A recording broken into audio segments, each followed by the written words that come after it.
Οσομπούκο γιουβέτσι στην κατσαρόλα.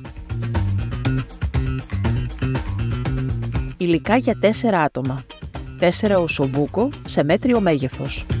Ένα μεγάλο καρότο σε καρεδάκια. Ένα μεγάλο κρεμμύδι σε καρεδάκια. Μισό φλιτζάνι χυμό ντομάτας. 2 μέτριες ντομάτες σε καρεδάκια. Ένα ξύλο κανέλας. Ένα φύλλο δάφνης. Μία κοφτή κουταλιά της σούπας ζάχαρη. 150 ml κόκκινο κρασί. Αλάτι, πιπέρι.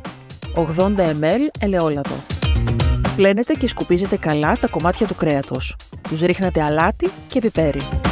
Τα αλείφετε με λίγο ελαιόλαδο. Ρίχνετε λίγο ελαιόλαδο σε μία κατσαρόλα. Όταν ζεσταθεί καλά, ρίχνετε την κανέλα, ένα φύλλο δάφνης.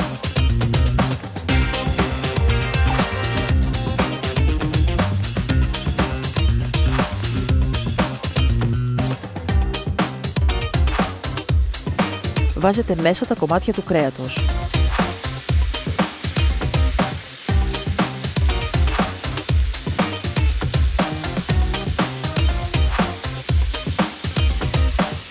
Αν θέλετε να βλέπετε περισσότερες συνταγές, κάντε εγγραφή στο κανάλι του Φουντουρισμού.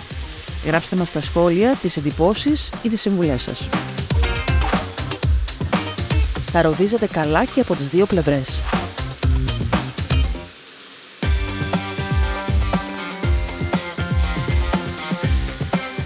Βγάζετε τα κομμάτια του κρέατος από την κατσαρόλα. Αν είναι ευρύχωρη, τα κάνετε στην άκρη και ρίχνετε το κρεμμύδι, το καρότο και τα σοτάρετε για 2 με 3 λεπτά.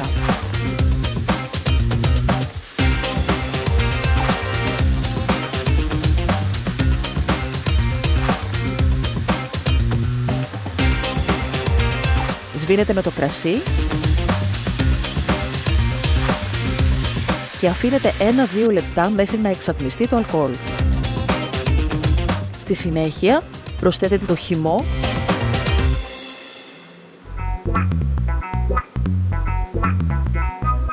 την ψιλοκομμένη ντομάτα,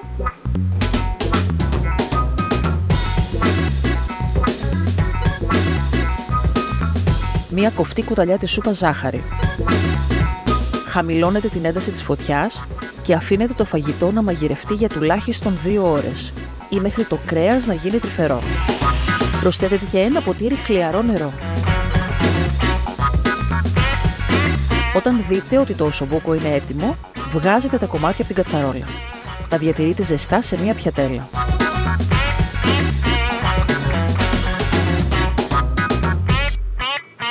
Ίσως χρειαστεί να προσθέσετε λίγο νερό ακόμη.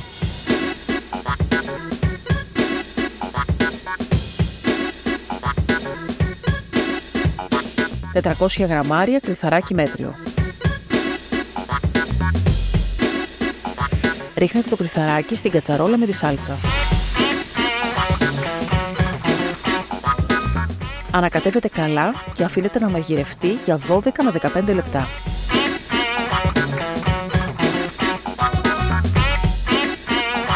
Όταν κοντεύει το κρυθαράκι να είναι έτοιμο, 3 με 4 λεπτά πριν το κατεβάσετε από τη φωτιά, βάλτε στην κατσαρόλα τα κομμάτια του κρέατος.